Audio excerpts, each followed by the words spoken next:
Welcome, my fabulous Fempreneurs. I am extra excited. Today, I have here with me Des Caminos, and she is an awesome superstar quality person because she really has a heart for women and the struggles that we go through and our inner critic.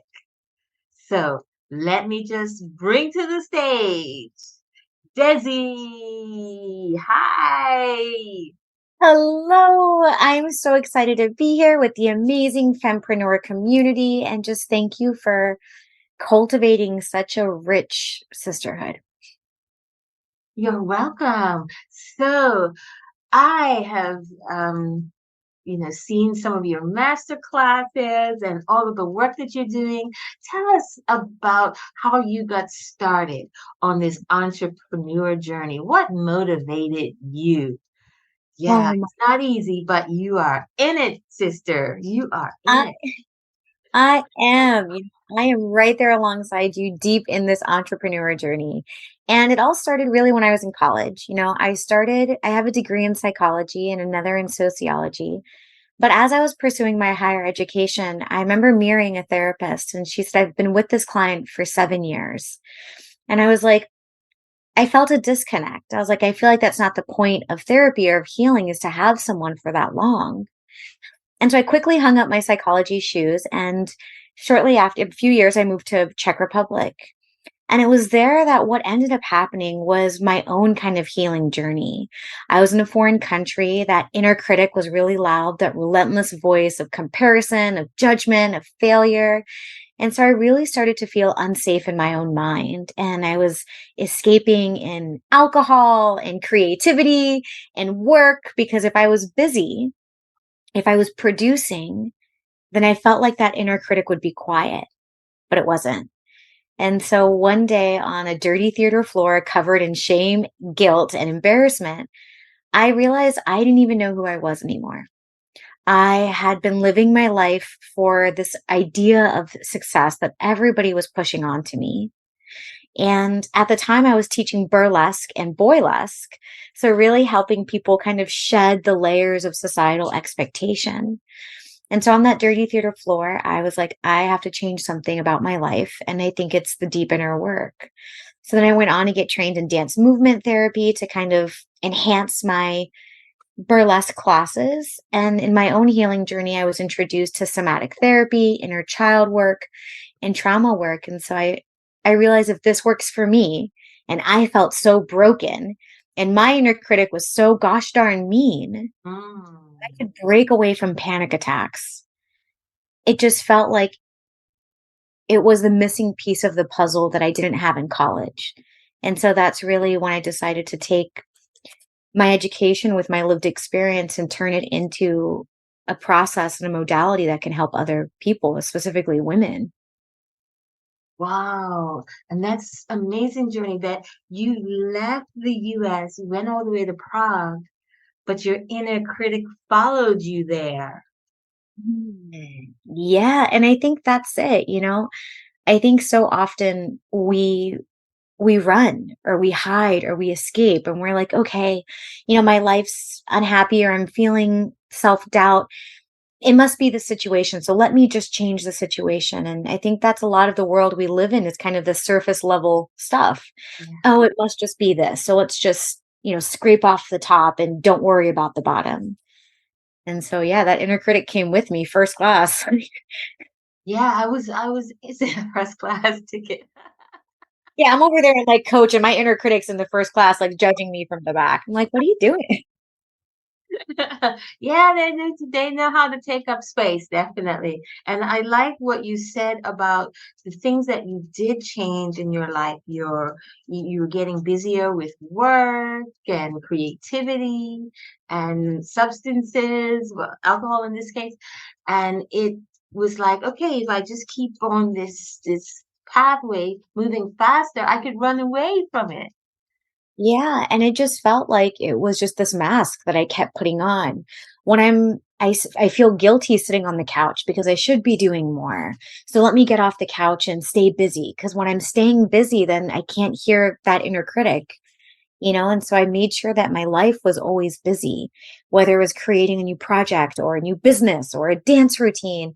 I just always wanted to stay busy putting on different masks. So that way I really didn't, when I looked in the mirror, I didn't see that version of myself that I felt deep down inside I was. That version of the inner critic kept being like, you're staying busy because deep down, you know, this is all going to fail.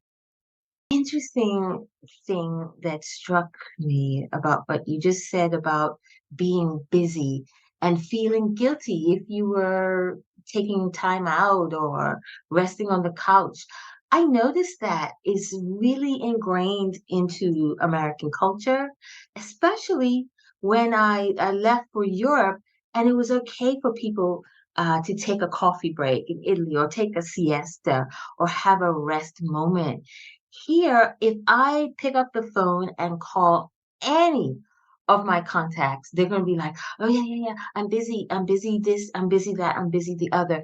And so the human connection, like, this is one of the reasons I started this interview process because we need that human connection to be inspired and see what other people are doing and be in the sisterhood of this entrepreneurial journey. But everyone is so busy, and sometimes I think is they're afraid to stop or admit that they need to stop. Definitely. I was terrified. I was terrified to stop Mm, because I knew when I stopped, everything that I had been running from would catch up with me. mm, And that was scary. Also, we do, women are more likely, like studies have shown that women are more likely to struggle with the inner critic, and it fuels them into imposter syndrome and that mindset of not enough. So we always find ourselves, especially as women, being in that mindset of what's next? What's next? I've got to send this email before I go use the bathroom, And it's like I just have to we go into that space of have to. We go into that space of survival without even realizing it. And that's why we don't want to stop because we're in survival mode. When we stop, everything catches up to us. Oof.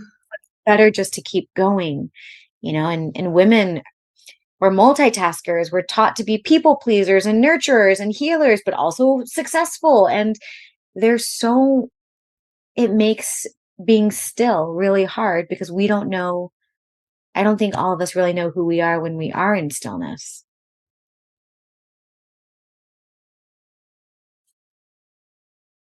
Mhm. Interesting. Who we are in stillness and meaning who we are in stillness without Mr. or Mrs. Inner Critic or Yeah. monkey mind throwing our thoughts back and forth, just being quiet. Yeah. We are human beings, not human doings. Mhm. And I think when we go into our stillness, because it's something so new for us and we're not taught how to be still, we're taught to hustle and grind. Mm. So then there's that fear of like, I'm challenging the status quo. I'm being, I'm not doing what I'm supposed to. Are people going to judge me? Are people going to reject me? Am I going to fail because I'm not working hard enough? And then the inner critic starts to go, and it makes it difficult for us to be still. And learning how to be still with the inner critic and the monkey mind and lovingly redirect those thoughts is such a powerful tool that we're just not taught. Lovingly redirecting those thoughts. Oh, that's beautiful. Yeah, yeah. Because one of the things that I've learned in this journey, the awareness of not doing any physical, how should I say, not physical, but emotional violence to ourselves, like forcing ourselves to stop thinking about it or suppressing this emotion, lovingly doing it. Tell me more about that. Yeah, I think especially as women, we just get so hard on ourselves. We are our own worst critic and we fall. I think a difficult part of that is, as women, we're not really taught to stand in our value or in our boundaries. We're taught to people please and take care of everybody else around us. And when we are going into that space of the inner critic, we get hard on ourselves. Why can't I do it? I'm letting myself down. I'm letting my family down. We're also more likely to go into hyper awareness, where it's like, I'm aware of my thoughts and I've been working on myself for 6 months. Why am I not further along than I should be? Mhm. Now I'm so aware of my thoughts and my thinking and my emotions that I'm living in the analytical mind. And when we lovingly readdressing or redirecting our thoughts, the purpose of that is to really essentially just go into a space without judgment. Oh my goodness, I'm catching myself again in this pattern of beating myself up. I'm not going to judge it. I'm just going to accept that this is the healing journey and path that I'm on. And with love and compassion, I'm going to say, hey, what if we go down this path instead?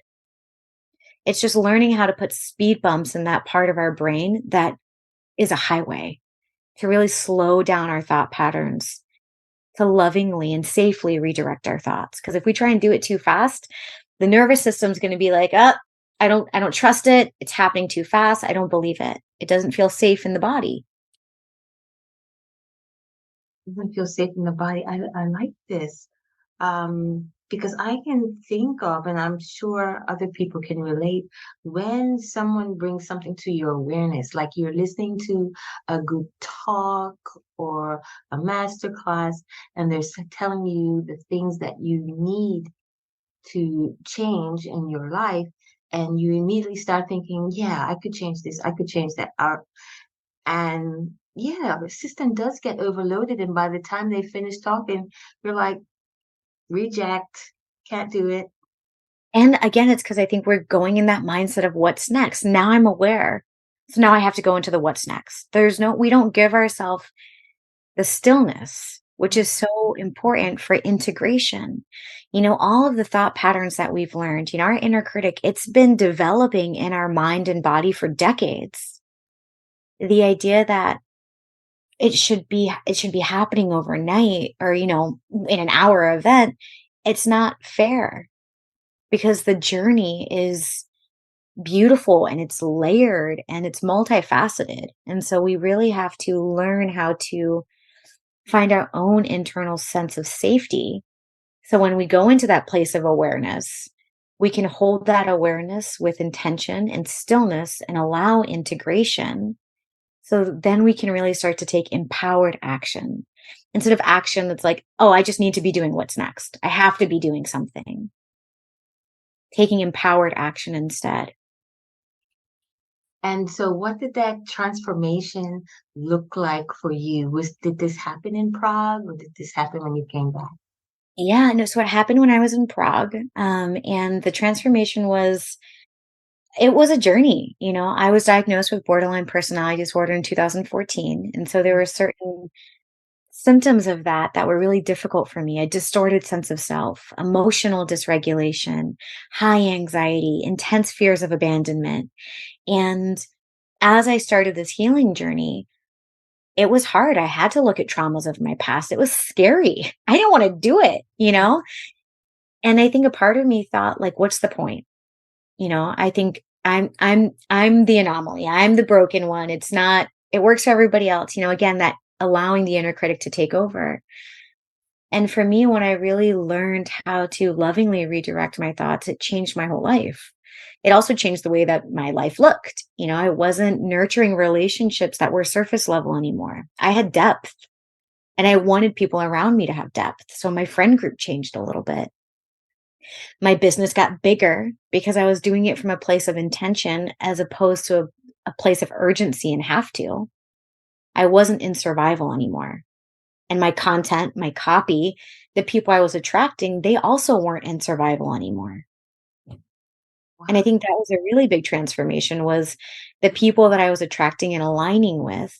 And then of course, all the other benefits. Like I had had chronic pain my whole life, went away. It took a few months for me to kind of get that because I was working with the stored trauma in my body. So I was able to say, where is the sciatica coming from? Where is that lower back pain? What trauma or belief is that connected to, and how can I heal it? And then the big thing was I just felt safe in my own mind. I trusted the decisions I was making. I didn't make plan Bs. I wasn't what ifing myself. And I just wasn't expecting the other shoe to drop. I think sometimes we're always like, something bad's going to happen right around the corner, especially as women. I think we get nervous when we go down the sidewalk sometimes by ourselves. And for me, that was the biggest transformation was my clients started showing up more because I think they were also out of their survival and I was attracting that. I felt safe in my own mind. My back pain went away. And I really was able to move out of the analytical mind and drop into the present moment with people and with myself. Hmm. So okay. Because I hear so much, and I've studied so much about, as you say, dropping into the present moment. And people say, okay, just sit there and every day for 5 minutes, 10 minutes, and then just count and breathe, and you'll do it. Yeah, but that can be so hard for people, especially for women, especially for anyone who's had trauma because our body's been in survival for so long we don't notice it. So the act of staying still triggers that survival. We don't feel safe. And sometimes 4 minutes of stillness can feel like an eternity and can trigger people into high levels of anxiety or stress. And so, an invitation that I always tell people is to just start bringing in gentle acts of mindfulness, little things that you can do with your body that don't require you to be still, with the intention being to start training the brain how to go slow. Because to ask someone who goes fast, fast, fast to just stop, it's probably going to be a rough time. But if you're like, hey, I know you're going really fast. Before I ask you to stop, I'm just going to ask you to slow down. I'm going to get you comfortable going slow, feeling safe going slow, and then we can get you to stop. You wouldn't have a moving vehicle that's going 100 miles an hour just slam on the brakes. And I think that's when it comes to connecting to our body and grounding and mindfulness, we have to remember that too, that for those of us who are going really fast, we can't just stop abruptly. It's not safe. It's not sustainable. Okay. It's not safe. Yeah. You feel like you're going to just go right over the edge of the cliff. And of course, yeah, you might just compile all that energy and then boom, you're going to be Yeah. faster than ever. Or you hate it and you're like, "I'll never do that again." Like, "That sucked." Like, it turns into its own little kind of trauma experience where like that I hated that. We get that resistance towards it. Or maybe we like it, but we're not gonna commit to doing it every week because that sucked. So it's not sustainable either. And that's what healing and transformation should be. Something that's safe, that's loving, and is sustainable. Something that you can continue to do throughout your life without that same level of resistance you had in the beginning. That's so precious. And I love what you said about people feeling the fear and the abandonment the minute that they stop to say, I'm just still, I'm resting, I'm not doing anything, could lead to judgment, rejection, and abandonment. And anyone in survival mode, that's the last thing you want to face. People rejecting you or leaving you. But in your case, the wrong people, the wrong relationships left you, and you kind of transformed and were able to move into newer relationships, healthier relationships. Yeah, I imagine it where it's like, when you're panning for gold and you've got that sifter, and so you're out there, you're in the lake or the river, and you're just kind of putting your hands in this mud trying to find gold, and then you could just kind of sift it. And that's what it felt like that transformation was for me. It was looking at this dirty lake that I had been in that was like filled with like expectation and trauma and judgment and ideas of success and womanhood. And finally it's like I took the power back and I said, you know what, I'm going to get out of this river, but before I get out of this river, everything that's mine I'm going to put in this little sifter and I'm just going to shake it, and whatever is not gold, whatever is not making me feel safe, whatever is not really mine, I'm going to let it fall through and I'm not going to take it with me. And so many things fell through that. And I was, a company, I decided to like, that's it. Like, I don't want to do that version anymore because it's not me. It wasn't making me happy. And so I just let it sift through. regulated myself, and then I walked out with the gold, with my authentic self, with the relationships in my life who were deep, women who were like, I'm here to talk about the real story of womanhood, the struggles, Yeah. not just the I'm here to take care of you, but the ones who are like, I don't know how to say no anymore. Wow. So, Desi, tell us now about your business mission and how you help women. So, my business is called The Interconnected Self, and Mm, it's a transformational coaching practice where we get to the root cause, the underlying challenge of that inner critic, of the mindset of not enough. And my mission, really, what motivates me and inspires me every morning is just being a part of the movement that is empowering women to trust themselves, mm, to commit to themselves, and to hit a point in their life where they are able to shift out of survival and into thriving. My mission is to live in a world where women feel safe and confident and expressing their desires and dreams, and we're not swallowing our words anymore. And that's my mission. yes, that Mhm. is beautiful.